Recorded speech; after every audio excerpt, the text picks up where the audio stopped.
intitulé « Les impacts de la pêche et du changement climatique sur les ressources halieutiques, quels enjeux pour demain ?» C'est un événement organisé par la plateforme Océan Climat. Je vais me présenter très rapidement. Je suis Joachim Claudet, directeur de recherche CNRS basé au CRIOB et président du conseil scientifique de la plateforme Océan Climat. L'événement qui nous regroupe aujourd'hui va nous amener à discuter sous diverses facettes des enjeux très importants qu'auront à la fois le changement climatique et la pêche sur les ressources halieutiques, et en même temps, quels effets auront ces effets sur ces ressources, sur la pêche elle-même et sur nos modèles de société. Je vous présente très rapidement les intervenants qui vont intervenir. Après, je présenterai chacun d'entre eux plus en détail avant leur intervention.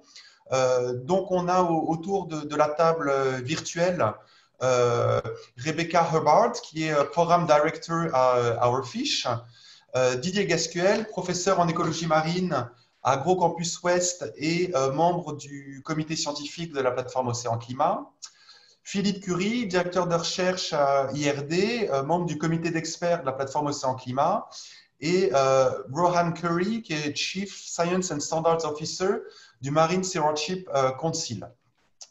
L'événement sera bilingue, donc certaines présentations seront en français, certaines en français avec un diaporama en anglais, et d'autres présentations seront en anglais. Il n'y a pas de traduction. Mais je vous invite à poser des questions dans la langue qui vous convient le mieux. Je vous informe que ce webinaire est enregistré puisqu'il sera ensuite diffusé et accessible en ligne pour les gens qui ne peuvent être présents actuellement. Vous pouvez poser vos questions dans le chat et elles me seront remontées et une sélection sera posée aux intervenants. Pour que tout se déroule dans les temps, on va avoir les présentations les unes à la suite des autres. Donc, vous pouvez poser vos questions au fil de l'eau, mais les questions seront posées à la fin, à la fin de toutes les interventions. Voilà, donc on va passer à la première présentation, qui sera une présentation de Didier Gascuel. Donc, comme je vous l'ai dit, professeur en écologie marine à AgroCampus Ouest. Ses travaux de recherche portent en partie sur l'exploitation durable des ressources vivantes dans la mer et sur la modélisation des impacts de la pêche et la manière dont la pêche réagit au changement de ressources liés au changement climatique. Il travaille notamment en Europe et en Afrique de l'Ouest. C'est un spécialiste reconnu de l'approche écosystémique de la gestion des pêches. Il est membre du comité scientifique de l'IFREMER, du conseil scientifique des pêches de l'Union européenne et, last but not least, membre du comité scientifique de la plateforme Océan Climat. Didier, la parole est à toi. Je me tais, je coupe mon micro et je te laisse partager ton écran. Bien, bonjour à tous. Alors, je partage mon écran. Il faut que ça marche. Voilà, est-ce que vous voyez ma présentation ? Pas encore. Alors.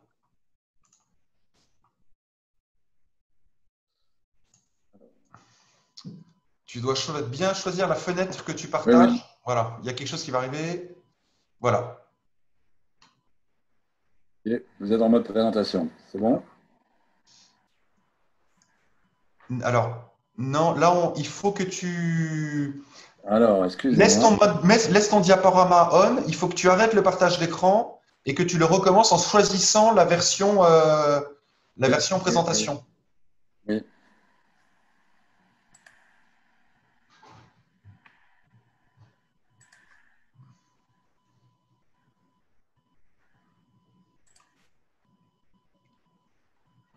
Ça doit arriver. Voilà. Merci. Bien. Bonjour à tous. Merci à la POC pour cette initiative, pour qu'on puisse parler effectivement d'impact de la pêche et d'impact du changement climatique. Moi, je voudrais aujourd'hui, enfin c'est le mandat qu'on m'a un peu donné pour introduire cette conférence, revenir d'abord sur les impacts de la pêche. Je pense que mon collègue Philippe Curie parlera longuement aussi du changement climatique et m'intéresser à la question, on en est où aujourd'hui ? On en est où de la pêche durable ?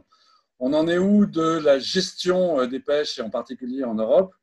et comment la chose devrait évoluer.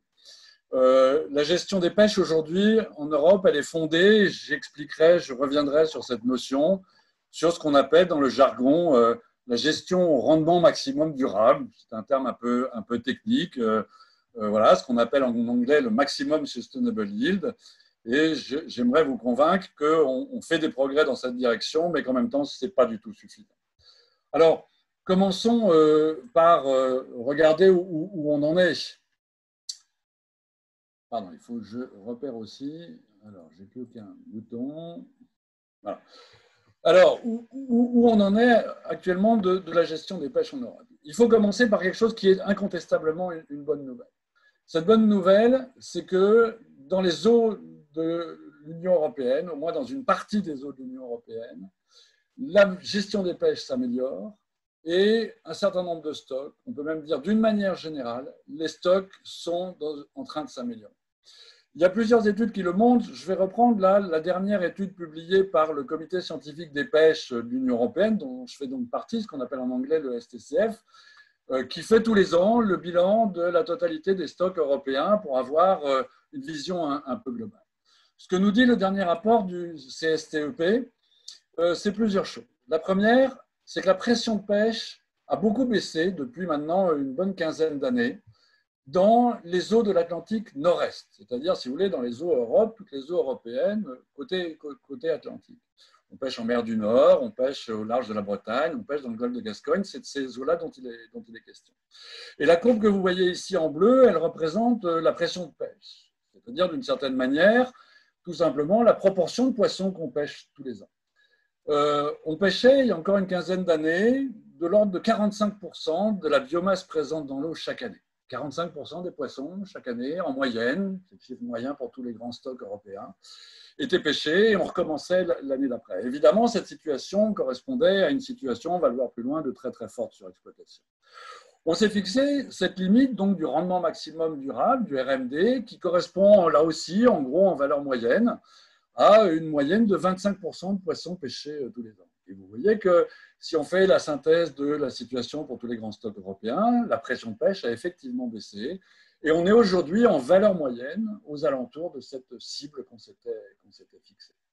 Donc c'est une très bonne nouvelle et il ne faut pas bouder son plaisir. Ce que nous dit cette première courbe, pas la noire, et j'y reviendrai, hein, ce que nous dit cette première courbe bleue, c'est que lorsqu'on prend des décisions, lorsqu'on en a la volonté politique, on a la possibilité de faire baisser la pression de pêche. Et puis, il y a une deuxième très bonne nouvelle. Cette deuxième très bonne nouvelle, elle concerne l'abondance des stocks, c'est-à-dire la quantité de poissons dans la mer. Évidemment, il n'y a rien de mystérieux. Si on en prélève moins, eh bien, il en reste plus dans l'eau. Et là aussi, que ce soit la courbe bleue ou la courbe orange, je ne vais pas rentrer dans les détails, on voit que depuis maintenant une petite dizaine d'années, l'abondance des stocks a très fortement augmenté dans les eaux de l'Atlantique nord-est. L'ordre de grandeur, en valeur moyenne, c'est de l'ordre de 50%. Là où il y avait, il y a encore quelques années, 100 tonnes de poissons sur les fonds, on en retrouve aujourd'hui en valeur moyenne 150 tonnes. Donc c'est vraiment une bonne nouvelle parce que ça veut dire que quand on prend des mesures, ça marche. Ça marche. Voilà, alors évidemment, on pourrait s'arrêter là et se dire tout va bien. Non, non, tout ne va pas bien et on en est très très loin. Premier problème, c'est que ceci, déjà, ne concerne pas toutes les zones. Vous voyez que, je reviens à mes courbes noires, en Méditerranée, on est toujours avec une pression de pêche qui est de l'ordre de 2,5 fois la valeur cible qu'on s'est donnée pour la bonne gestion. Et ça veut dire que, bien évidemment, en Méditerranée, on est toujours à des niveaux d'abondance qui étaient très très faibles en 2003 et qui restent très très faibles aujourd'hui avec une ressource extrêmement dégradée. Donc évidemment, ça ne va pas bien partout. D'ailleurs, on pourrait dire qu'il y a aussi beaucoup d'endroits dans le monde où ça continue à aller très très mal. Et si vous prenez du recul, l'image mondiale, elle n'est pas non plus très, très satisfaisante. Deuxième élément, c'est qu'il faut bien comprendre que les chiffres que je vous ai montrés, ou les courbes que je vous ai montrées jusqu'à présent, c'est des valeurs moyennes. Et derrière la moyenne se cache une très forte variabilité d'un stock à l'autre. Voilà une dernière courbe. Cette courbe, c'est la proportion de stocks surexploités dans les eaux de l'Atlantique Nord-Est, là où ça va bien. Et ce que nous dit cette courbe, c'est que ça s'améliore. On était à quasiment 80% de stocks surexploités il y a encore un peu plus de 10 ans. On est aujourd'hui descendu à 40%. C'est mieux, mais ça veut dire encore 40% de stocks surexploités. La politique européenne des pêches s'était fixée comme objectif de supprimer toute surexploitation à l'horizon 2020. Nous sommes en 2020, alors on n'a pas encore tout à fait les chiffres de 2020, mais vous voyez que de toute évidence, on n'est pas sur la bonne trajectoire. L'objectif de supprimer, de mettre fin à la surpêche dans les eaux européennes n'est pas du tout atteint en Méditerranée, mais ne sera pas non plus atteint, n'est pas atteint aujourd'hui en 2020 dans les eaux de l'Atlantique. Donc le chiffre moyen, il cache une situation dans laquelle en réalité il y a toute une kyrielle de stocks qui sont très peu recherchés par les pêcheurs et pour lesquels on ne pêche pas tous les quotas. Et puis à l'inverse, des stocks qui sont des stocks sous tension et qui ceux-là continuent à être aujourd'hui surexploités. Et puis il y a plus grave encore. Plus grave encore, c'est qu'il faut revenir à ce que représente cette gestion au RMD. Et je prétends, un certain nombre de scientifiques prétendent, je ne suis évidemment pas seul, que ces cibles de gestion qu'on s'est données aujourd'hui, que nous n'atteignons donc même pas complètement, sont en réalité elles-mêmes très insuffisantes et on est très en retard sur ce qu'on sait aujourd'hui du fonctionnement des écosystèmes, des impacts du changement climatique, on y reviendra, et de la nécessité d'une bonne gestion. Alors, ça sera la deuxième partie de mon exposé, c'est de revenir sur cette question de comment on gère. Qu'est-ce que c'est que cette gestion au RMD ? Il faut d'abord tendre le cou à une idée. Lorsqu'on arrête la surpêche, ça ne veut pas du tout dire, contrairement à ce que croit parfois le grand public, qu'on arrête d'impacter les stocks. Il n'y a pas de pêche sans impact. La seule façon qu'il y aurait à avoir des stocks sans impact, ça serait de supprimer les pêcheurs. Ce qui serait peut-être durable pour les poissons, mais pas très durable pour les pêcheurs. De la même manière, j'ai envie de dire, en étant un peu provocateur, que c'est comme si pour supprimer les impacts des humains, on supprimait les humains. Ça serait peut-être très soutenable pour la Terre et pour les autres espèces, pas très soutenable pour nous. Donc, nécessairement, la surpêche et la bonne gestion, elle ne peut pas se définir par rapport à une absence d'impact. La gestion des pêches, aujourd'hui, elle repose sur une autre courbe. Cette autre courbe, ce n'est pas la quantité de poissons dans l'eau, c'est la quantité de poissons dans les filets. C'est la courbe des captures.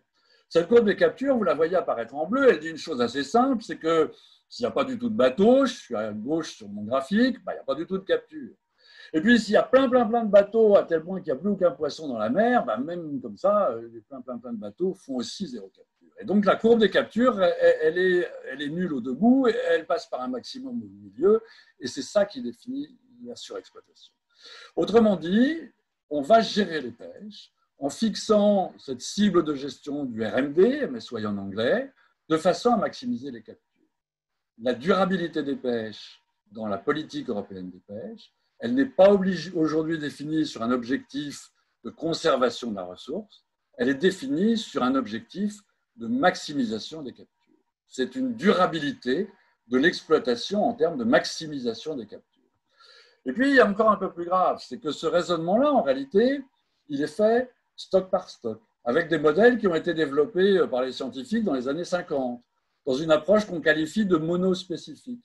Et on fonde la gestion sur ça, en oubliant une chose, c'est que ce que ces modèles nous disent, c'est que lorsqu'on arrête la surpêche, si on se contente d'arrêter la surpêche, eh bien on aboutit à ce niveau de biomasse, qu'on appelle la biomasse au RMD. Ce niveau de biomasse, il est de l'ordre de 35% de ce qu'il serait sans pêche. Donc, ce qu'on appelle aujourd'hui pêche durable, c'est une situation dans laquelle on admet un impact très important, une division par 2,5 ou 3 de chacun des stocks exploités et gérés au RMD. C'est peut-être durable si on exploite un seul stock, si on était en monospécifique. Ce n'est clairement pas durable si on réfléchit à l'échelle du fonctionnement des écosystèmes, de la résilience des écosystèmes et du long terme. Donc, la cible de gestion elle-même, elle doit être complètement remise en cause. Voilà un petit graphique qui illustre aussi la situation. C'est une courbe, là aussi, d'abondance, quantité de poissons dans la mer, toutes espèces confondues. C'est un travail qu'on a fait avec un doctorant récemment.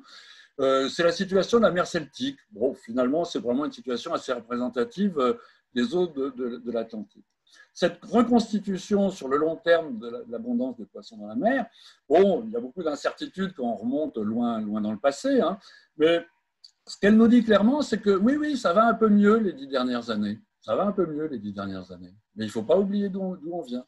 C'est-à-dire que cette situation de soi-disant bonne gestion au RMD, elle correspond à des niveaux d'abondance qui sont extrêmement bas. Autrement dit, la politique européenne des pêches aujourd'hui, elle utilise des cibles de gestion qui sont basées sur des modèles monospécifiques qui datent des années 50, comme si les espèces n'interagissaient pas, comme si l'enjeu n'était pas la durabilité à l'échelle des écosystèmes, comme si, et je pense qu'on en reparlera, le changement climatique ne nous mettait pas encore plus à l'ordre du jour la question de la bonne gestion et de la gestion à l'échelle des écosystèmes. Donc oui, les scientifiques savent et le disent depuis un certain nombre d'années, il faut passer à une approche écosystémique des pêches.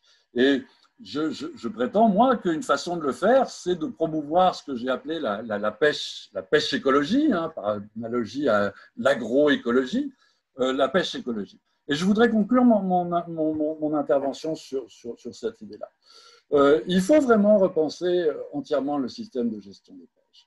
Il faut mobiliser toutes les connaissances, toutes les recherches, toutes les innovations, toute l'intelligence des acteurs, toutes les questions de gouvernance pour finalement poursuivre un objectif de bonne gestion qui soit un objectif de minimisation de tous les impacts de la pêche sur les ressources et les écosystèmes.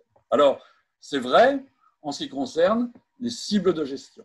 Les cibles de gestion, celles qui sont utilisées pour calculer les quotas, devraient évoluer, on doit souhaiter qu'elles évoluent dans la prochaine PCP.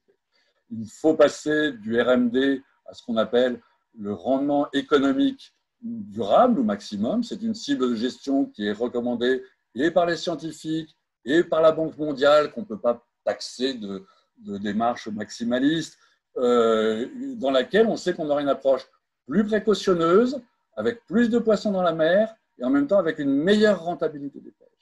Il faut améliorer la sélectivité. On sait qu'en augmentant massivement les maillages des engins de pêche, les tailles minimales de capture, en laissant les petits poissons dans la mer et en se contentant de pêcher les gros, on pourrait pêcher tout autant avec moins d'impact. Et il faut introduire des cibles de gestion qui ne s'intéressent pas seulement à la capture.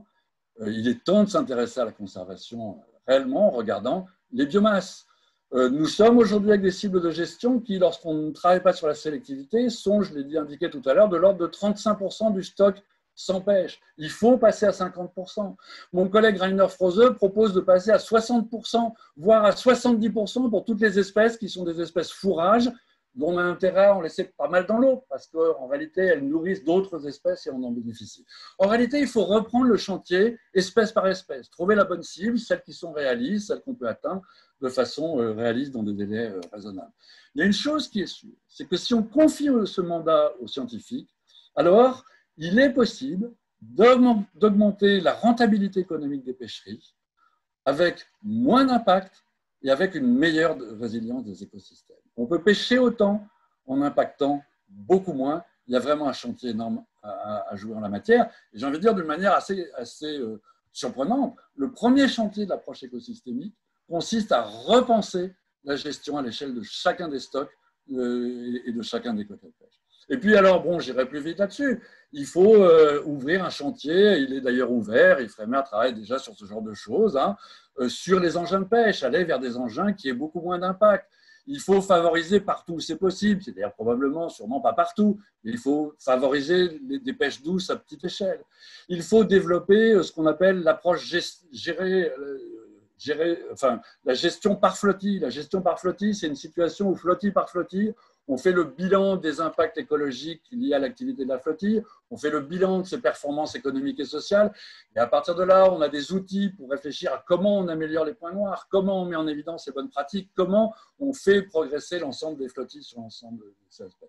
Il faut, et je pense que Joachim en reparlera un peu plus loin, renforcer l'efficacité des aires marines protégées. Il faut, et on en reparlera peut-être ailleurs, développer des labels européens sur la durabilité des produits de la mer. Voilà, alors ça, c'est le volet principal de la pêche écologique. Il y en a un deuxième qui dépasse peut-être un peu la thématique d'aujourd'hui. C'est, je pense, et ça a été beaucoup dit, qu'il faut, dans un monde de ressources finies, réfléchir vraiment au modèle économique que nous utilisons. Comment on fait pour maximiser l'utilité économique, sociale, voire sociétale, de chacun des poissons que nous tirons de la mer. Ça renvoie à un débat qui est très d'actualité, qui est quel type de pêche nous voulons. Vous avez l'actualité, hasard du calendrier, fait qu'il y avait aujourd'hui des manifestations autour du lancement d'un grand navire de chalutier industriel, un monstre de la mer, contre lequel protestaient des pêcheurs artisans. Je pense que cette question, elle est centrale. Quel type de pêche nous voulons si nous donnons à la pêche un objectif qui est de faire vivre des territoires côtiers, de faire vivre une activité économique. Donc voilà, donc ça renvoie à des débats qui peut-être dépassent la thématique d'aujourd'hui. Voilà, je vous remercie pour votre attention. Merci beaucoup Didier pour ton intervention qui a commencé à amener pas mal de questions. N'hésitez surtout pas à continuer à poser vos questions dans le chat ou dans la version questions-réponses. Now I will give the floor to Rebecca Hubbard, who is from Australia and has a degree in environmental science. She has spent the last 17 years working on environmental campaigns with NGOs from the local to international level. And she is currently program director for Our Fish, which aims at ending overfishing and restoring a healthy ecosystem in the ocean. Our Fish, who is a member of the Ocean and Climate Platform. Rebecca, how does overfishing exacerbate the climate and nature emergency? Excellent. Thank you so much for having me, and thank you for accommodating my non-French speaking. I'm very sorry. I did follow what Didier was saying, however, so we're on the same wavelength. So I'll just share my screen. I just have a couple of slides to show, if that's okay. And it's really just to follow on a little bit more from what Didier was talking about in terms of really moving to a more ecosystem-based approach with fisheries, and really the way that we've been looking at things is slightly from the other direction. So not just what are the impacts of fishing and climate change on fisheries, but how could we actually address the nature and climate crisis by restoring fish stocks or fish populations? So I only have 2 slides really to show right now, and that is really by overfishing, we're actually increasing CO2 emissions and carbon emissions, because obviously fishermen have to go further, or fishers have to go further for longer, and often even with more destructive or more indiscriminate gear, which can use even more fuel. So just from a pure CO2 emissions perspective, overfishing actually makes the climate crisis worse.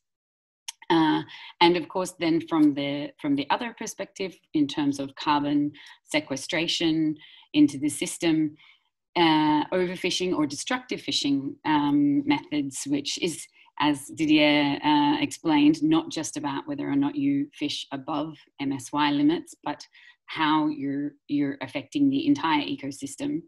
And in that way, we can see that overfishing or destructive fishing also damages habitats which sequester carbon. So you can have carbon-rich habitats actually they're then unable to sequester carbon and or even impacting their ability, or releasing that by disturbing the sediments in the seabeds. But again, and then also more from a holistic perspective and an ecosystem perspective, the biological pump of the ocean is diminished. So the capacity of fish and their role in that system is actually diminished. So just to show you, this is a really fantastic, and I'm not going to describe the entire thing, but just it captures the way that fish and other marine life in the ecosystem move in the ocean, and in a number of ways actually contribute to carbon being sequestered by the ocean, because I'm sure that you all know, as part of the Ocean and Climate Platform, the ocean has absorbed around 1/3 of the carbon emissions over the last number of decades. And, you know, having more fish in the system means that you have this pump moving better, because you have not only the mixing effect of the fish, but you have the benefits of the fish eating and pooing, which directly takes up the carbon. And of course, that can also help with even maintaining habitats, healthy habitats like seagrass and kelp. So I just wanted to share that perspective at this point.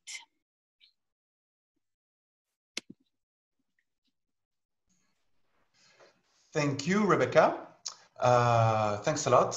Please, à tout le monde, n'hésitez pas à poser des questions, même en français, pour Rebecca, et on les traduira pour vous.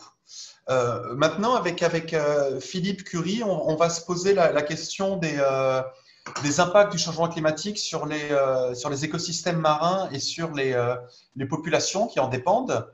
Donc Philippe Curie est directeur de recherche à l'IRD, il co-dirige le consortium européen Euromarine, il représente l'IRD auprès des instances européennes.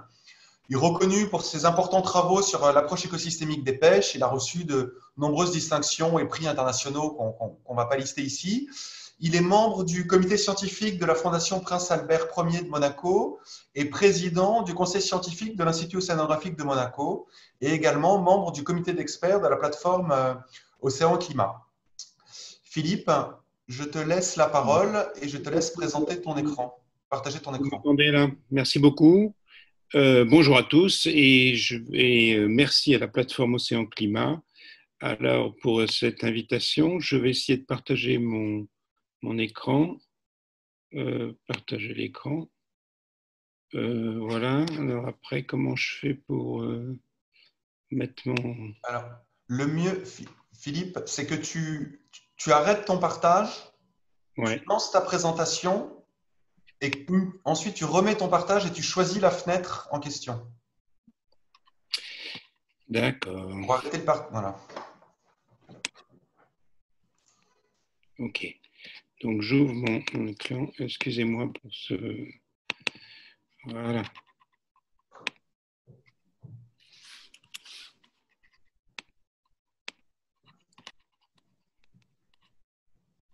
Voilà. Donc, je vais vous parler, moi, du changement climatique et de l'impact sur les ressources marines. Alors, vous savez, on vit dans l'Anthropocène. Alors, c'est-à-dire quoi l'Anthropocène? Ben, c'est un monde plein, c'est-à-dire avec beaucoup d'activités sur Terre, mais aussi sur mer. On oublie beaucoup. Aujourd'hui, on a 5 millions de bateaux de pêche. On a simplement pour la France, vous avez 1 million de bateaux de plaisance. Vous avez 40 000 navires de commerce et vous avez beaucoup d'autres activités. Alors, vous avez tous entendu parler, bien sûr, de la surexploitation. Rebecca, Didier en ont parlé, et vous l'avez vu dans les médias. Aujourd'hui, on a quand même des tendances lourdes qui ne sont pas très bonnes. Hein. On a tous les stocks de poissons qui sont surexploités, qui sont exploités pleinement, et un tiers qui sont grandement surexploités. Vous avez aussi des pollutions. Vous avez, dans le dernier article de Science la semaine dernière, on évalue à 25 millions de tonnes de plastique dans les océans, et si on ne fait rien, il y aura 50 millions de tonnes à l'échéance 2030. Alors, ce qui est plus insidieux, je dirais, c'est ce changement climatique. Ce changement climatique qui est partout. Et vous avez aussi, la semaine dernière, il y a Michael Mann, le grand climatologue, qui a dit aucun endroit, donc dans les océans ou sur Terre, ni aucun d'entre nous n'est à l'abri du changement climatique. Et notamment, il était extrêmement sensible à tous ces événements extrêmes de grande ampleur que les modèles n'avaient pas prévus. C'est-à-dire on semble, vous voyez, le changement climatique en réalité, et là je vais essayer de développer ça, c'est en réalité deux choses. Ce sont des tendances lourdes, donc ce que vous voyez là à droite, toutes ces tendances qui sont documentées dans le GIEC et l'IPCC sur le milieu marin, toutes ces tendances lourdes et qui transforment nos écosystèmes, mais c'est aussi ces fluctuations et ces événements extrêmes qui sont autant de perturbations des populations et des écosystèmes. Alors, pour parler de ces tendances lourdes, il y a un graphe que j'aime beaucoup, c'est celui du bas, qui vous montre depuis les dinosaures les variations de température de notre Terre. Et vous voyez, du temps des dinosaures, on avait 10 degrés de plus que maintenant, mais ce qui est important, c'est toute cette dernière période, c'est-à-dire ces 15 000 dernières années, où vous voyez notre climat et finalement l'humanité a été dans un climat qui n'a pas varié. Et ce qui se produit à l'heure actuelle, c'est vraiment une transformation de notre climat.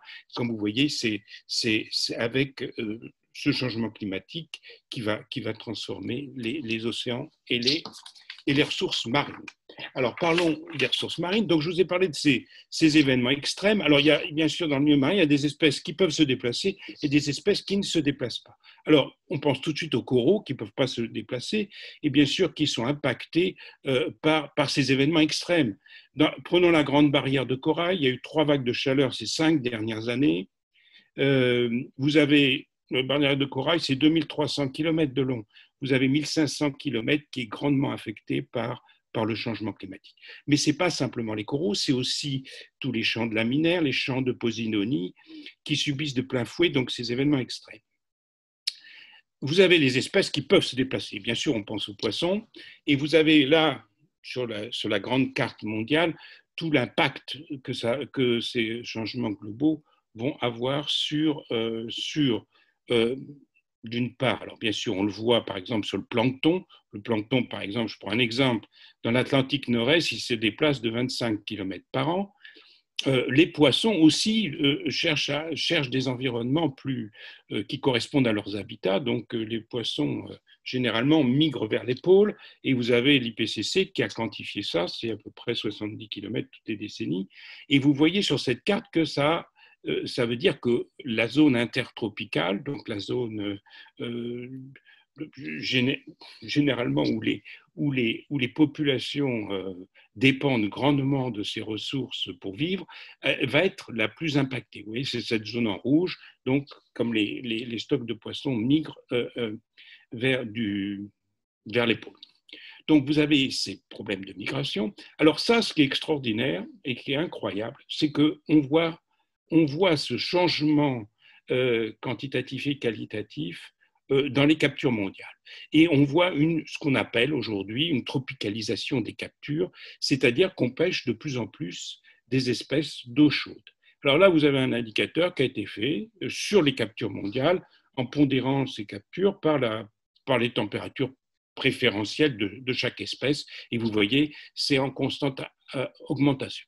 Donc, les poissons, eux, ils n'ont pas lu l'IPCC, ils n'ont pas lu les rapports qu'on a fait sur le changement climatique, mais ils l'intègrent, vous le voyez, et c'est même au niveau des captures mondiales.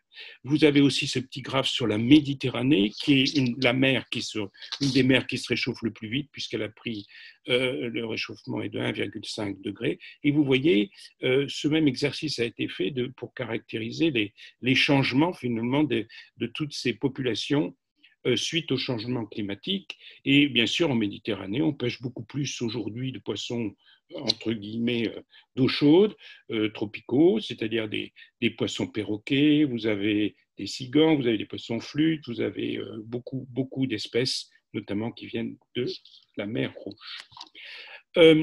Alors, on peut se dire, finalement, en voyant cette grande carte de migration et de déménagement des poissons, on peut se dire, finalement, il y a des gagnants et des perdants, et puis voilà. Bon. Mais en réalité, ce changement climatique, il n'affecte pas les ressources marines, il affecte globalement les ressources marines. C'est-à-dire que ce n'est pas un jeu à somme nulle. C'est-à-dire que globalement, nous serons perdants et globalement, les ressources marines vont décliner suite à ce changement climatique. On le voit, il y a déjà des estimations qui valent ce qu'elles valent, mais qui sont sur les échéances 2050 de fin du siècle. On voit que déjà le changement climatique impacte la production primaire qui diminuera globalement, et de même les potentiels, et ça c'est un des résultats, je dirais, très important du dernier rapport de l'IPBES des Nations Unies, c'est que le potentiel des captures maximales va diminuer. Là, il y a eu un chiffre qui a été annoncé de 20%. Mais pour vous dire que ce n'est pas une chose à somme nulle. Tout récemment, il y a eu un article dans Science pour se dire, mais finalement, quand il va y avoir de nouvelles espèces, quand il va y avoir ces changements de production primaire, ça va complètement déstabiliser les écosystèmes. Donc là, dans cet article-là, qui montre que le changement climatique déstabilise aussi les écosystèmes et les chaînes trophiques, vous le voyez, ils ont fait des expérimentations et ils ont montré que les consommateurs primaires étaient affectés par ces changements climatiques, et donc ce qui va avoir bien sûr à terme va transformer finalement le fonctionnement des écosystèmes. Donc ça aussi, dans les évaluations que je vous ai données là, de 20%, ce ne sont pas des éléments qui sont intégrés jusqu'à présent, mais qui vont aller dans un renforcement bien sûr de la productivité globale des systèmes de pêche. Alors on vous a parlé de l'approche écosystémique des pêches, bien sûr, ça c'est une chose extrêmement importante pour réconcilier exploitation et conservation. Et je dirais c'est maintenir la biodiversité, maintenir des captures le plus élevées possible pour les humains, et puis maintenir de l'emploi. C'est la meilleure façon de lutter contre le changement climatique, c'est aussi de préserver l'intégrité et la productivité des écosystèmes. Quand vous avez 10 millions de tonnes de sardines dans la mer, c'est c'est de la séquestration de carbone. Donc c'est important. Alors, aujourd'hui, il y a un cadre qui définit la durabilité de nos activités humaines et qui est plus globalisant, je dirais, que cette approche écosystémique des pêches. C'est l'agenda, ce sont les objectifs du développement durable des Nations Unies, l'agenda 2030. Alors, c'est quoi cet agenda? C'est un agenda universel qui nous dit que voilà, la durabilité, on peut pas l'envisager uniquement par l'objectif 14 qui est celui des océans. Bien sûr, il faut avoir des mers saines et productives, mais il faut avoir aussi, vous voyez là, il y a 17 objectifs pour je dirais l'humanité. Il faut aussi nourrir les gens, il ne faut pas qu'ils soient pauvres, pas de pauvreté, c'est l'objectif numéro 1. Que les nourrir, objectif numéro 2, réduire les inégalités, numéro 10, tenir compte du changement climatique, numéro 13, et puis leur donner un travail décent, numéro 8. Alors vous savez, il y a le Covid en ce moment, le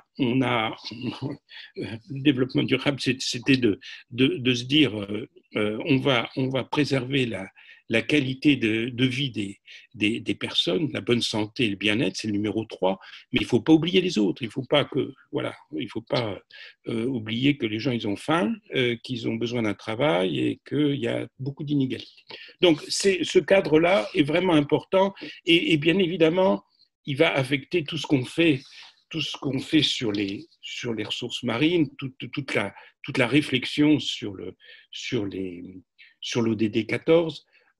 Bien sûr, il faut protéger les habitats, la biodiversité, mais aussi il faut penser à ce qu'on a dit, par exemple ce que Rebecca nous a proposé, c'est-à-dire que voilà, il va falloir quand même s'intéresser à avoir des engins économes en énergie.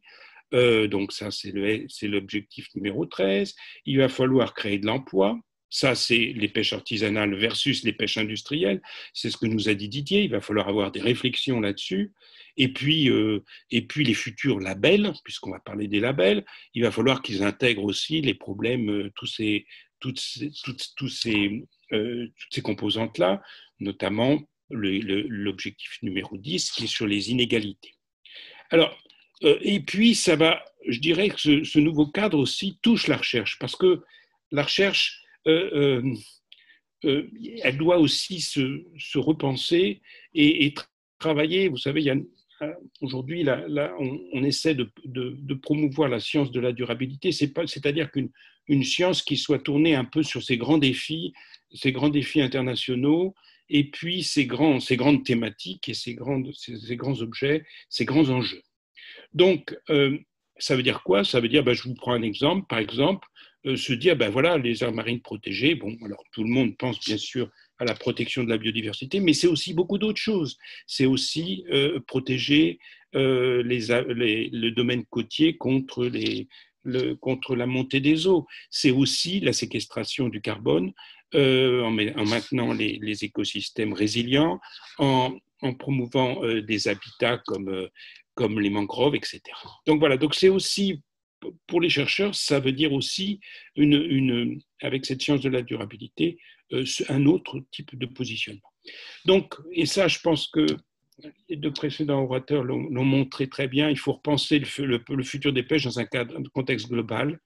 Elle doit se structurer autour des objectifs du développement durable.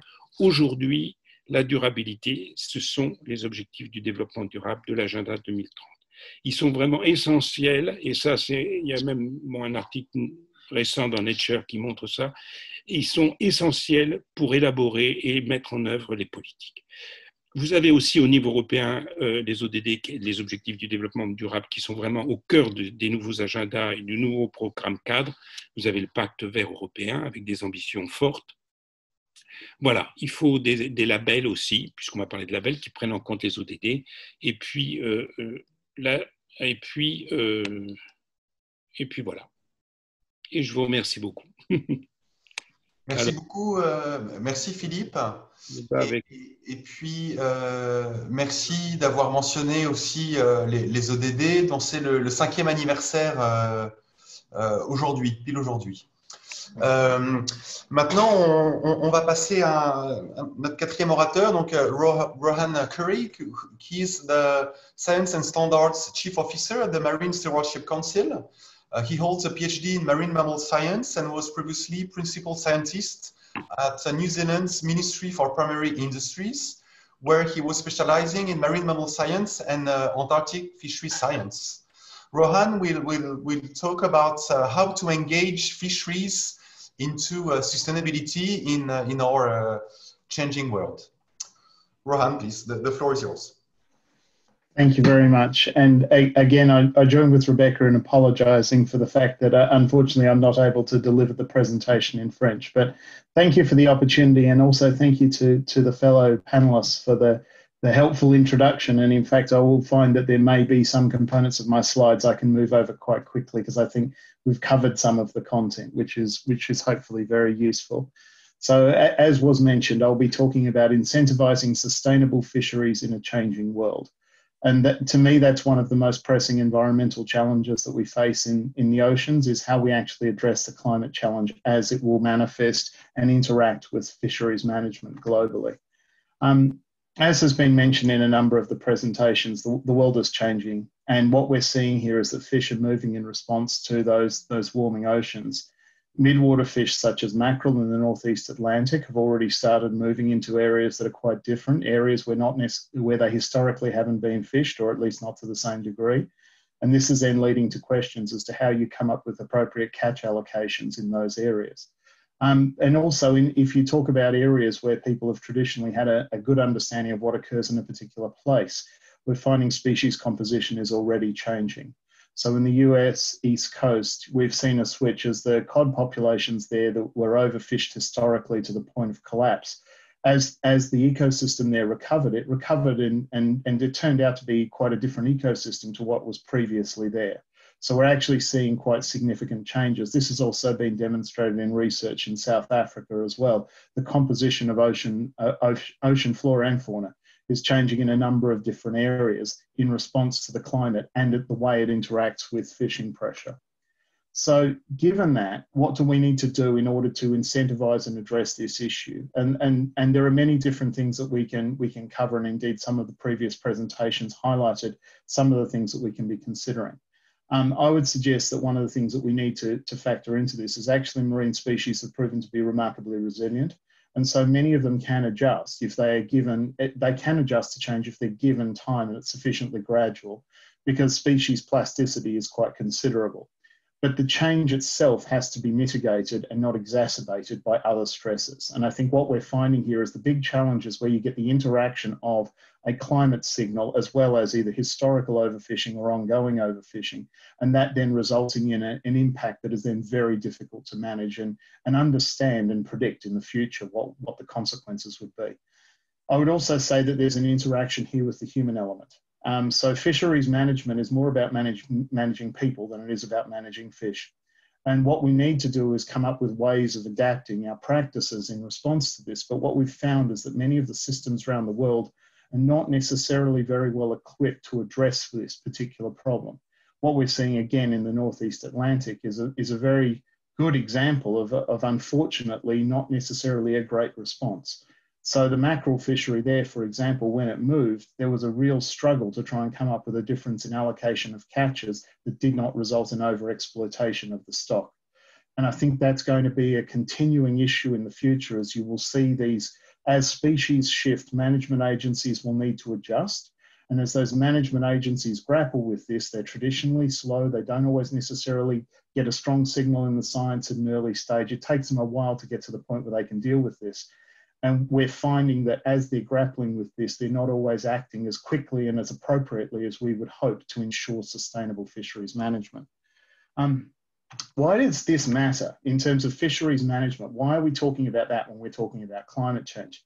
Well, fisheries management is actually incredibly important because as much as fishing is an important activity, at its most basic level, it's food supply. It provides 1/5 of global protein. And it has a huge economic consequence around the globe. Millions of people are employed in this, either directly in fisheries, operating on boats, or in supply chains. So it's an incredibly important economic powerhouse, but also in terms of, if you speak with colleagues from the FAO, they'll talk to you about alleviating poverty and addressing hunger and basic needs for people with protein to ensure that they actually can maintain their health. If you also compare for example, the carbon emissions associated with fish, it would be quite different if you were to say stop using fish and switch to other potentially more carbon intensive sources of protein, such as beef, for example. You might find that that would then have a bigger effect exacerbating climate change. So maintaining a viable fish supply in light of that is actually really important. But we also find that we're still sending mixed signals through our mechanisms, and we're not necessarily incentivizing the right behavior. Overfishing is still subsidized in many parts of the world. We have overcapacity issues in many fisheries. Fisheries management tools have not necessarily always evolved to address this. And we see significant problems in certain parts of the world where these things aren't being addressed yet. It's been a task that the WTO has been tasked with for quite some time to address the issue of subsidies, and it continues to be a challenge for them to grapple with it and resolve it. Sustainable quotas are not always being agreed. It becomes particularly complicated when you have multiple jurisdictions and fish stocks that overlap those jurisdictions to work out what's the appropriate amount for you to take or for you to allow for someone else. It's basically the tragedy of the commons playing out in an international arena. And what also we find is that the tools and mechanisms that are used to manage fisheries grew up in individual jurisdictions. But it now needs to transcend borders. If the fish move outside your jurisdiction, but your tools don't manage the effort when it goes outside that jurisdiction, you have gaps. And those gaps lead to big problems. So in light of that, and again, the presentations earlier, particularly Didier's, I'd like to acknowledge that highlighted the trends that have been occurring in Europe. I'd like to highlight some of the global trends in terms of sustainability. This is from the most recent FAO report, the SOFIA report, that summarised the status of global fisheries. And in that, we find that unsustainable fisheries, as a proportion of global fisheries, has been increasing for about the last 40 years. It continues to happen. We still have a significant challenge here. We do have a large proportion of the world's fisheries that are operating in a biologically sustainable manner, as in they're operating to their maximum sustainable yield. But at the same time, we still have this ongoing challenge, and it appears to be increasing. It's almost like we have a two-speed world where certain parts of the world have addressed this and other parts are still grappling with it. And we do actually have many effective fisheries management and stock management tools at our disposal. They're just not necessarily being applied. So that's, if you like, the context, but that works under a status quo world. On a practical level, that's not the world that we will be occupying in the future. And indeed, we're already starting to see. We need to start to think about the fact that the world is going to change, and it is already changing, and that we may need new and different tools to address that. Again, some of the previous presenters have highlighted some of the things that we might need to be thinking about as we move into this future world. So, for example, although the MSC and the organisation that I'm very proud to be part of has for a very long time had a clear focus on biological sustainability, I recognise, and we recognise, that actually that may be a definition that we need to think about as we move forward to sort of build this concept of resilience. Resilience seems to be the sort of missing piece of the puzzle. How do you work out what is appropriate in a future world if you don't necessarily understand all the interactions that will play out with that? And I've highlighted here just some of the examples of where I think conventional fisheries management thinking, which can lead to sustainable outcomes, may need to evolve in the future to address the challenges that climate change will pose. So, for example, single species management, it was highlighted again earlier, needs to move to a multi-species focus. If people are targeting multiple species, then we need to recognise that those species compositions may fluctuate over time or in space, and we need to reflect that in how we manage things. Instead of relying on static reference points that are traditionally the approach where you're using the past to predict the future, or to establish what you hope for from the future, we need to recognise that they may need to change. We may need reference points that are dynamic and reflect and don't assume an equilibrium state, because that may not apply anymore. We need to start to think about how we can move from these independent jurisdictional management approaches that sort of focus at nation state level or in a static way to something that's far more collaborative and multinational. So as the species move, they don't move into an area where people haven't thought about how they will deal with that. You already build the relationships and you build the intellectual capital, the governance, the abilities to respond to this. And finally, I'd highlight working on management objectives. And this is probably, it's an underappreciated part of fisheries management, but as much as everyone has concerns about particular areas of fisheries management, there's a root cause of that is often that the objectives aren't clearly enough defined, and those defined objectives haven't been agreed by everyone that's involved. I would suggest we need to be far better at that. We actually need to find a way to be more inclusive and adaptable with our management objectives, and those management objectives need to recognise what we hope to achieve from the ecosystem. Are we talking about maximising productivity because we're talking about poverty alleviation and hunger alleviation in particular areas? Or are we trying to allow a portion of the fish to ensure that we maintain ecosystem resilience, enabling it to be more resilient to a climate change scenario? That might suggest completely different reference points. And it may be that different fisheries in adjacent areas have different objectives, and that might be perfectly fine. I think that the big message that I would suggest taking away from this is that ending overfishing is an important aspect of what we need to do here. And indeed, that's been part of what many of us have been involved in for many years, trying to incentivise and drive. And the big crucial components of that is trying to foster collaboration, because many of these problems are not easy to solve, and they may be very case specific. We find particular examples in one part of the world where the solution may not necessarily apply the same as in another part of the world, but it also relies on operating together and working out how you need to respond and adapt. And that usually only is successful in a situation where you collaborate. I'd highlight also that you can, under the current environment, you can incentivise change and improvement with existing tools. We have seen this. Certification and eco-labelling has been proven to establish a pathway that means that fisheries can demonstrate their improvements, build links to markets, and as they build links to markets, then they create a positive feedback loop where maintaining that market link is essential for them, so they prioritise ongoing sustainable fisheries management. I would also say that those kind of examples, we find some sort of examples now which are hinting at how you might respond to climate change. And in this example, I'll highlight a particular case I was recently lucky enough to be a part of. I attended a workshop in South Africa to discuss the stock structure of the hake species down there, and in particular how it related between South Africa and Namibia. And for a long time there's been some uncertainty about the stock structure and indeed whether that stock was a straddling stock between those two neighbouring countries or not. What's come out of it as a result of one fishery there being certified and another one seeking certification is there's a very strong market push for them to maintain their certification. So they've actually invested a considerable amount of effort in trying to understand stock structure, and they're now trying to work on collaborative approaches to manage and address the issues that they have with maintaining a harvest strategy that works across the stock in both areas. Now that kind of incentive-based approach, it's actually, if you like, it's helping forge collaboration, which previously they've been actually very resistant to. And that's partly because often industry players will have their own particular interests and they don't necessarily want to work with their competitors. But in this particular case, because it was in their best interest to collaborate and work together, we managed to get them to come together and start to think about how an action plan could be developed that would address those particular challenges.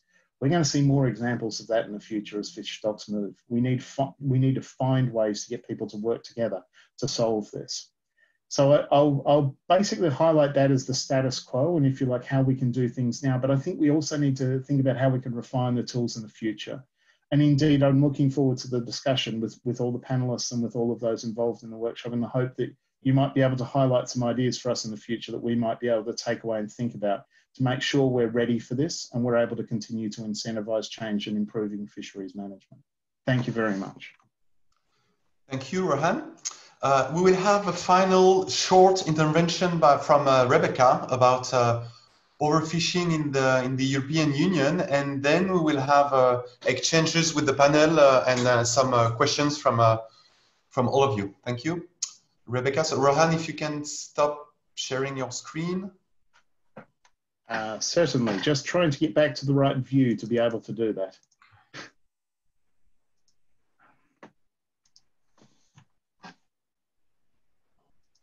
There we go. Thank you.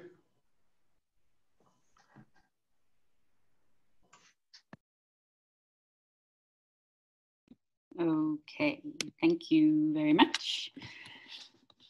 Very interesting, Rohan, and all of it's very interesting so far. I am just going to quickly touch on a couple of points. Of course, I represent Our Fish, which is an NGO campaign, and I just wanted to touch on the fact that, unfortunately, even to the minimum level of judged against maximum sustainable yield for individual stocks, the EU is still continuing to legalise overfishing despite having laws that require otherwise. So it has a common fisheries policy and a marine strategy framework directive, which should require all fisheries to be managed under a maximum sustainable yield and at an ecosystem and implement ecosystem-based fisheries management, which is essentially what Philippe and Didier were speaking extensively about. And of course, we also have the international commitments that the EU and member state governments have made as well in terms of the Sustainable Development Goals and the Convention on Biological Diversity. And I just wanted to share a couple of figures with people.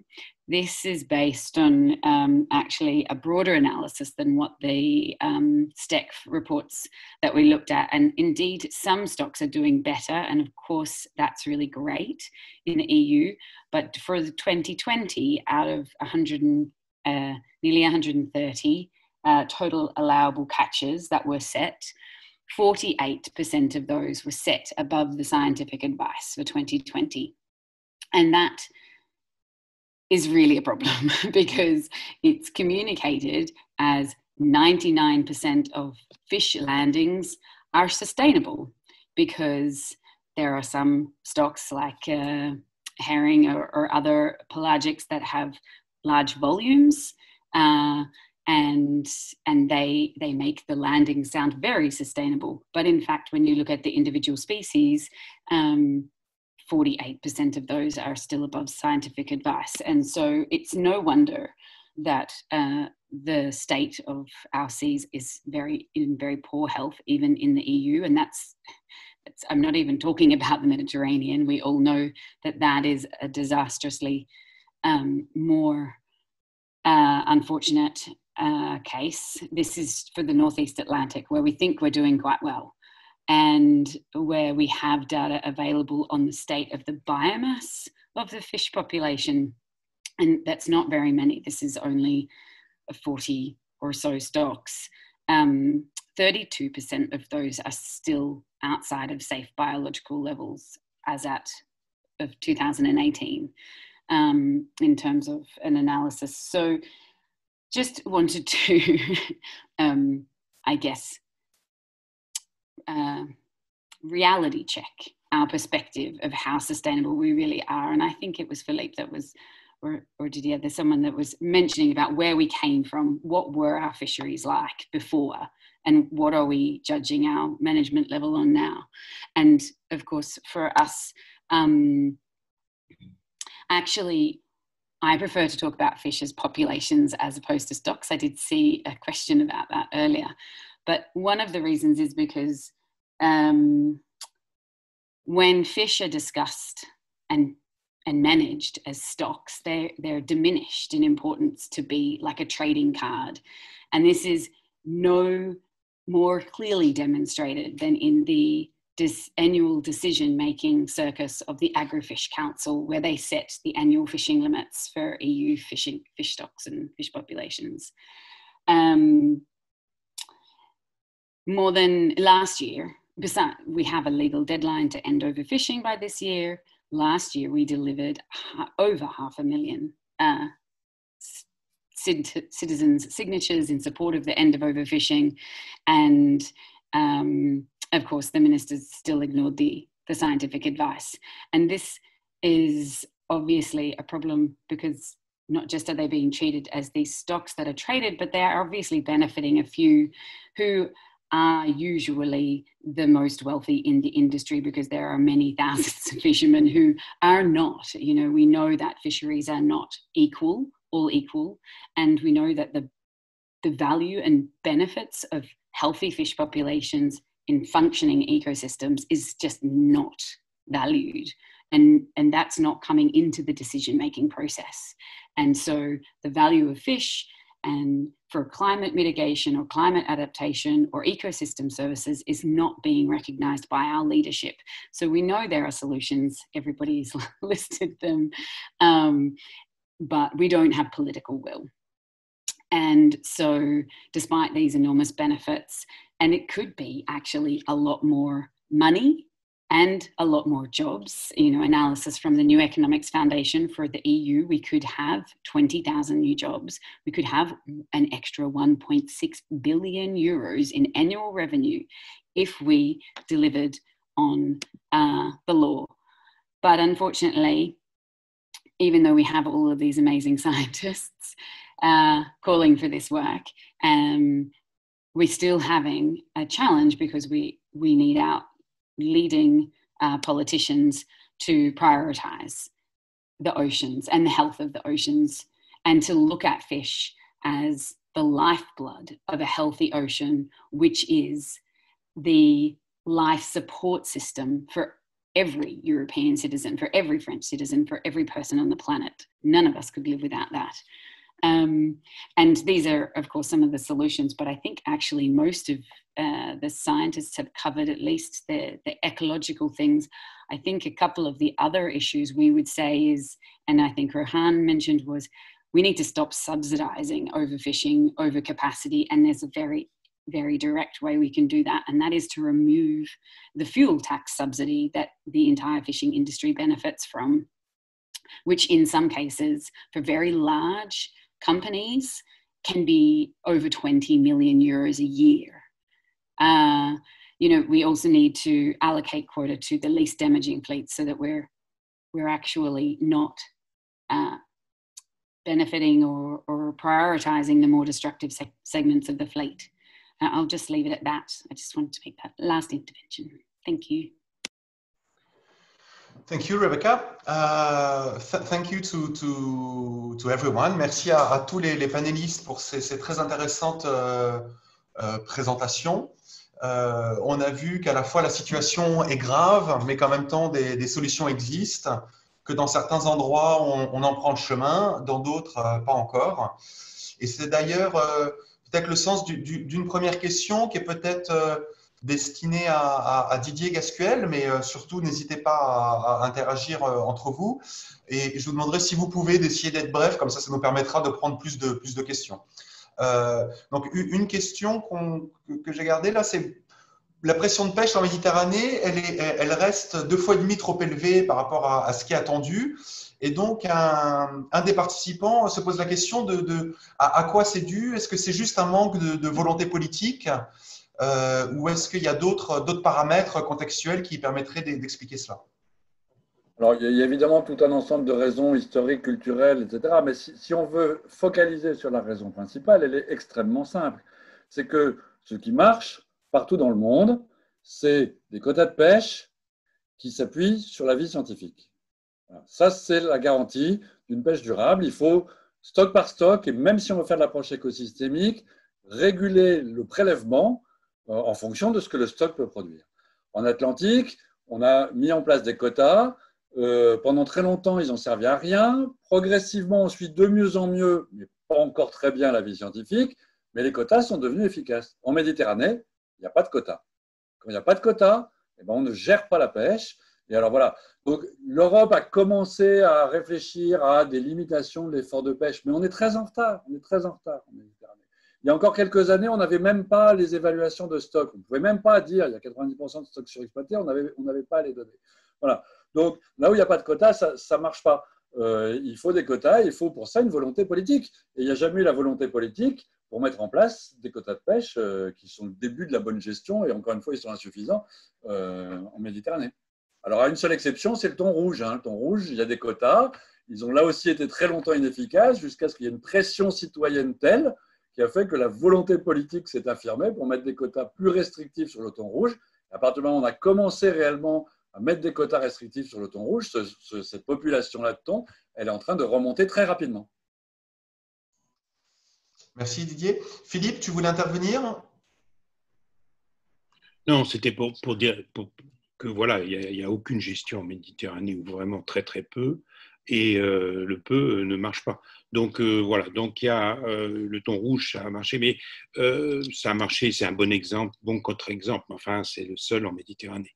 Je voulais revenir juste sur la question des stocks, parce qu'il y a quelqu'un qui a une question qui n'est pas innocente, parce que nous, à Lieut, en tout cas Didier et moi, on utilise toujours ce terme qui est absolument partout dans la littérature. Stock, alors stock, c'est vrai que stock de poissons, et ça c'est pourquoi? Parce que ça a été la gestion des pêches depuis une centaine d'années. C'est fait par des mathématiciens et des gens qui ne sont pas toujours dans l'écologie. Alors, on a pris, vous savez, la nature comme un grand magasin dans lequel on gère, on puise des ressources, mais c'est la question, pourquoi on n'utilise pas population? Eh bien sûr qu'il faudrait utiliser, parce que le stock, c'est quelque chose d'un peu inerte, une population, c'est quelque chose de vivant, population de poissons. Alors, donc, je pense que ce terme, il n'est pas innocent. Et c'est vrai que dans nos présentations, on devrait toujours changer le stock en population. Et moi, c'est ce que je ferai dorénavant, parce que je pense que ça fait 100 ans qu'on utilise la nature comme un grand magasin dans lequel on puise, et généralement qu'on on remet pas vous voyez, c'est pas une chose contrôlée, hein, donc on remet pas de stock. Et voilà, donc c'était pour répondre à une question, mais c'est important. Très bien. Je vais poser une question en français, et avant de vous donner la parole, je vais aussi la poser en anglais, comme ça, si jamais les intervenants anglais veulent y répondre, qu'ils n'hésitent pas. Il y a une question qui était pendant la présentation de Philippe, mais qui peut être destinée à vraiment tout le monde. Quelqu'un qui se demande quels sont les outils de résilience. Alors moi, je pense que on pourrait aussi parler les outils d'adaptation qu'on peut proposer aux pêcheurs pour les aider à être plus résilients ou augmenter leur capacité d'adaptation face aux changements climatiques, et afin d'atténuer leur impact. Donc, je vais juste traduire en anglais très rapidement. So we had one question, so feel free to answer it when you want, which is, what are the tools we can propose to fishermen or fishing communities to increase their adaptive capacity to climate change? Didier, je vois que tu lèves la main. Alors oui, alors je pense qu'on a tous des idées sur la question. Pour aller vite, je dirais la première chose pour avoir plus de résilience, c'est d'avoir des écosystèmes et des ressources plus résilientes. Et ça, incontestablement, ça passe par le fait qu'il nous faut remonter toutes les normes environnementales. Le changement climatique nous fait l'obligation de remonter toutes les normes environnementales, et en particulier en matière de pêche. Des impacts qui étaient peut-être encore durables dans un monde stable ne le sont plus dans un monde instable. Nous devons nous donner une marge de précaution. Et faut d'autant plus le faire qu'on sait comment le faire, quoi. On est monté de 100 à 150 tonnes de poissons dans la mer, je le disais tout à l'heure. On peut monter, il suffit de travailler sur la sélectivité, sur les engins, etc. On peut monter à 200, à 300, à 350 tonnes. Donc, plus de poissons dans la mer, c'est plus résilient. Et puis, du côté des pêcheurs, j'ai envie de dire, oui, il faut aller vers des pêches qui sont des pêches diversifiées, des pêches économes en gasoil, économes en consommation en input, qui seront plus résilientes et plus capables de s'adapter. Des pêches diversifiées avec un panel d'espèces qui seront plus capables de s'adapter rapidement. Merci. Philippe, tu voulais… Non, je pense que Didier a bien couvert le sujet. Bien sûr, il faut être beaucoup plus sélectif. On ne peut plus… la pêche au chalut, par exemple, qui est une pêche qui détruit la biodiversité et les habitats, je pense que déjà, au niveau européen, on commence à fixer des objectifs. En 2050, la mission Océan est en train de fixer pour l'élimination progressive du chalut. Donc, il va falloir travailler sur ça. Il va falloir… Vous savez, aujourd'hui, je vois au Canada, il y a des pêcheurs qui pêchent la morue au casier, morue vivante. Ils gagnent très bien leur vie. Voilà, il va falloir aussi que la technologie, on est quand même à l'heure de l'intelligence artificielle, à l'heure des technologies extrêmement sophistiquées, s'intéresse aussi au monde de la pêche et à la sélectivité. Pas simplement au radar, sonar, etc., mais aussi aux engins de pêche. Et puis, bon, bien sûr, économie en énergie fossile, ça, c'est une chose qui va aussi grandement impacter dans le futur. Rebecca or Rohan, do you have a proposition? I agree with Didier. I think, in fact, I was just on another similar issue briefing, and Dr. Sumaila suggested that a healthy ocean is like a healthy human. You're less vulnerable to other impacts when you're healthy. And I mean, our fisheries and the ecosystems are exactly the same. We cannot have resilient fishers if the ecosystem and their resource is not healthy and resilient. And yeah, I agree with the other suggestions for how to do that. Thanks. Rohan, a question that might be for you, because it has been asked during your talk, and it was asked in English. The question is, would very large marine protected areas in the high seas be part of the solution of sustainable fisheries? Thank you for the question. It's a very good one. It absolutely can be part of the solution. I've got a particular example once upon a time I was involved in, which was the establishment of the world's largest MPA, so the Ross Sea Marine Protected Area in the Southern Ocean. I was involved in the establishment of that, and part of that actually came out of an initiative by, amongst others, strong NGO push, scientists and the industry coming together and agreeing that we needed spatial management in that area to ensure that you could achieve ecosystem-based fisheries management, as well as secure the long-term future of the Antarctic marine ecosystem. So it was something that, because of the framework that we're operating under, which was the Kamilar Convention, which basically promotes ecosystem-based fisheries management, it incentivized collaboration. And so to me, I very much see spatial management and other fisheries management tools as being compatible, but it's crucial to get collective buy-in to them and have them all involved throughout the entire process. That proved to be an incredibly difficult process to get agreement, but in the end, all of the nations, the Kamilar nations agreed, which includes 15 of the G20. So you also had the likes of China and Russia and the US coming together to agree in spatial management to protect more than 1 million square kilometres of ocean. Now, it's possible to do that. It's hard work, and I think it involves a collaborative effort from a lot of different parties to come together for it to be successful. But I very much believe they are compatible. Thank you. A question that is a bit technical, but I think it will be interesting to tackle it, to address it. Maybe for Didier, c'est comment rendre compatibles les niveaux de MSY pour différents stocks cibles ou différentes populations qui interagissent entre elles. Alors, d'abord, j'ai envie de dire, je souhaiterais que ce ne soit pas le MSY. Ça, vous l'avez bien compris dans mon exposé. Mais bref, je pense quand même que l'approche écosystémique est quelque chose qui ne remet pas en cause la nécessité de gérer chacun des stocks. Bien au contraire, gérer chacun des stocks, ça fait partie de l'approche écosystémique. Et il faut des cibles de gestion. Alors après, c'est vrai qu'il faudra bien admettre une certaine souplesse autour de ces cibles de gestion.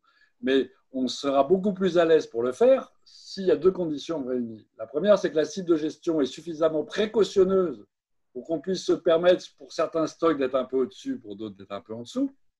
Et deuxièmement, qu'on développera des engins de pêche de plus en plus sélectifs. C'est-à-dire que oui, on a un vrai problème lorsqu'on a, comme l'a dit Philippe Curie, des chaluts qui ramassent tout sur leur passage et que c'est impossible de gérer chacune des espèces au prorata de ce qu'elle est capable de fournir. Mais moi, je crois que sur le moyen terme, pas demain matin, mais sur le moyen terme, il y a une vraie capacité pour les pêcheurs de s'adapter au potentiel des captures que leur fournissent la nature sur un panel d'espèces. D'ailleurs, il n'y a qu'à regarder aux États-Unis, quand on a mis en place les quotas, on a dit, si vous dépassez votre quota, eh ben, vous fermerez. En Europe, on a dit, si vous dépassez votre quota, vous rejetez à la mer ce qui dépasse.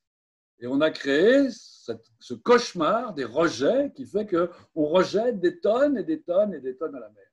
Les pêcheurs aux États-Unis, progressivement, ils ont fait évoluer leur flottille, leurs engins de pêche, leurs pratiques de pêche, pour finalement se rapprocher beaucoup plus d'une situation dans laquelle on ajuste espèce par espèce au potentiel de la nature. Voilà.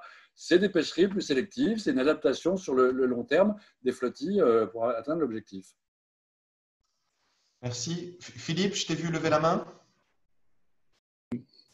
Oui, parce qu'il y avait des questions sur l'approche écosystémique et les indicateurs. C'est vrai qu'on a, je dirais, parce qu'il y a une question là qui dit que voilà, les scientifiques sont incapables de formuler des indicateurs écosystémiques. Je dirais que c'est pas totalement vrai.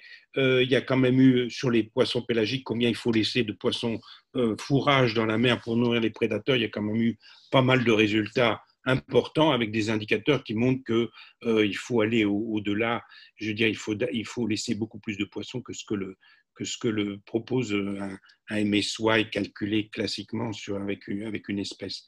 Donc, mais là où la question a quand même une pertinence, c'est que moi je rêve aussi. On a quand même beaucoup d'équipes extrêmement performantes, même en France.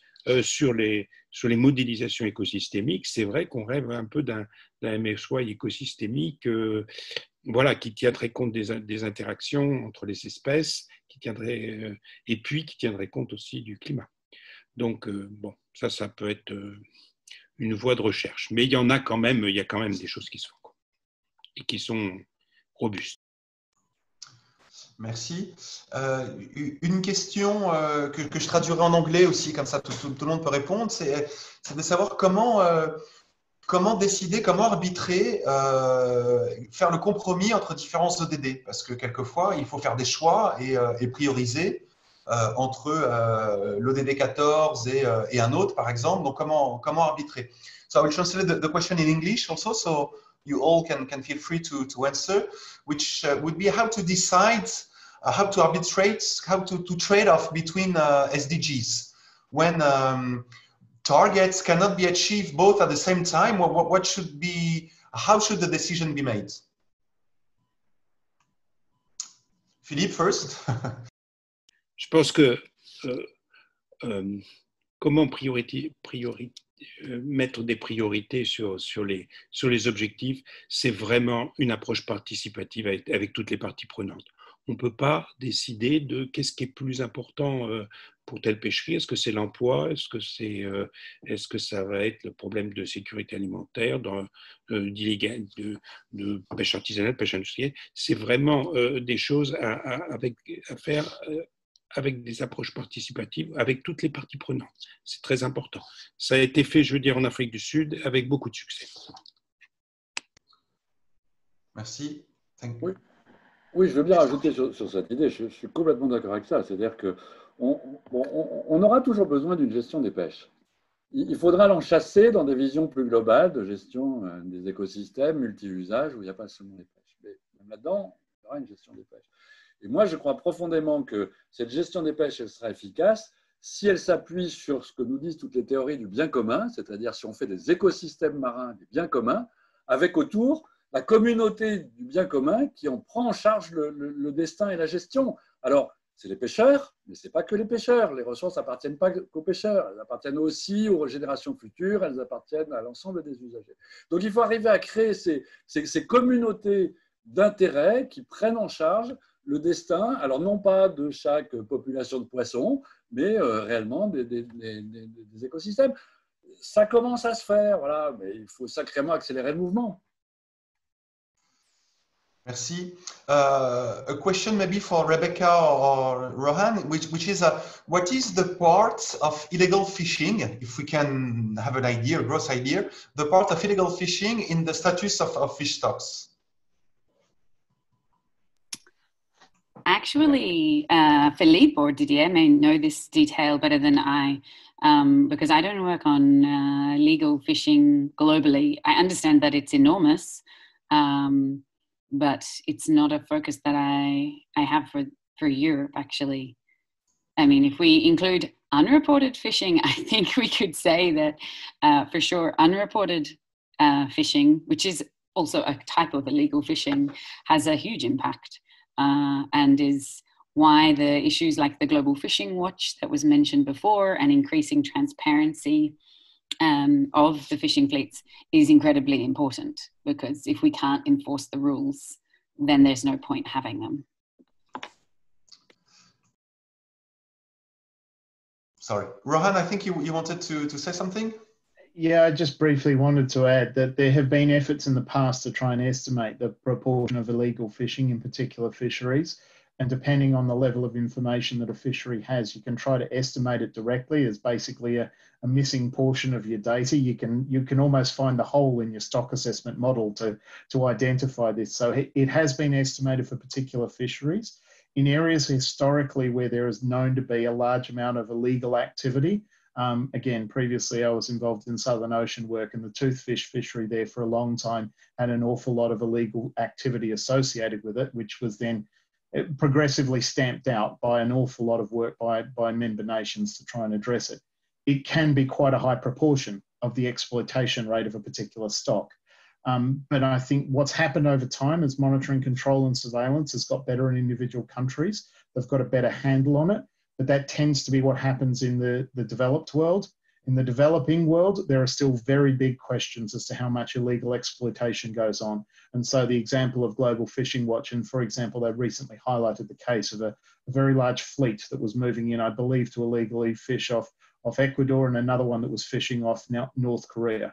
Those examples still exist, where it's very much unquantified, but we know that it's probably quite significant. Thank you. I'll ask a question in English, but everyone can feel free to answer. The question is, how can we place sustainable fisheries as a central issue at IUCN, CBD, IPCC, and I would say also APBES meetings and frameworks? Because very often it is not part of the, do you think it is enough part of the discussions? Alors, c'est contrasté dans les différentes enceintes que tu as citées. À l'IPBES, je pense que la pêche a été reconnue clairement comme le principal facteur d'impact aujourd'hui sur la biodiversité marine. Donc, je pense qu'il y a eu une réelle prise de conscience que les questions de biodiversité en mer, aujourd'hui, elles étaient très, très liées à la pêche. Je pense que lorsque, alors en particulier en France, se sont mis en place les aires marines protégées, on a parlé au départ de conservation et on s'est assez vite aperçu que le point focal principal était ou devait être la pêche. C'est vrai qu'à l'inverse, dans les négociations internationales sur ce qu'on appelle BBNJ, enfin la biodiversité au-delà des eaux territoriales, il a été dit qu'on parlerait de biodiversité sans parler de pêche. C'est évidemment totalement regrettable. Et ça enlève une partie de la puissance d'action de cette négociation qui reste par ailleurs importante. Hein. Mais voilà, donc oui, il y a encore des endroits où il faut revenir sur la place de la pêche dans les problèmes. On ne peut plus aujourd'hui traiter de la biodiversité d'un côté et de la gestion des pêches de l'autre. voilà, forcément, les deux sont liés. Voilà, c'est pour ça aussi, alors on pourrait dire un mot, que les aires marines protégées sont importantes et elles doivent être placées dans une politique globale de gestion de l'ensemble des mers. Il faut arriver à faire converger ces deux problématiques. Je voudrais, Philippe, ouais. Oui, d'autant qu'on est aujourd'hui avec la plateforme Océan Climat, l'océan prend une dimension qui avait été un peu ignorée. Et on voit bien que dans tous les agendas internationaux, les océans prennent leur place. On voit bien, par exemple, pour l'IPBES, l'agenda biodiversité marine est vraiment confluent avec l'agenda biodiversité terrestre. Et maintenant, on les sépare de moins en moins. Et ça, c'est vraiment une bonne nouvelle. Il y a beaucoup d'initiatives internationales. Vous avez la décennie des océans, quand même, 2021-2027. Vous avez le rapport qui avait été sollicité par le prince Albert II de l'IPCC sur les océans. Donc voilà. Et puis, vous avez aussi la mission européenne sur les océans qui va être dotée d'1 milliard d'euros. Voilà. Donc tout ça, ça contribue, je dirais, à rendre le juste place des océans et des ressources marines dans les discours internationaux et les objectifs internationaux. Donc ça, c'est vraiment important et utile parce que l'océan, vous savez, pour les politiques, souvent, c'est ignoré. Merci. Maybe one of the very last question, because we are almost at the end of our seminar, of our conference. Maybe to a question for Rebecca, which is what is preventing, according to you, the end of fuel subsidizing? Is it for competitiveness reasons or something else? Yeah, thank you. It's actually an issue that's in the spotlight right now. The EU has a law, the Energy Taxation Directive, which actually allows and virtually requires fuel tax to be subsidized in the fishing industry and in some other industries as well. So it's almost a requirement from the law, which is obviously crazy to think about now.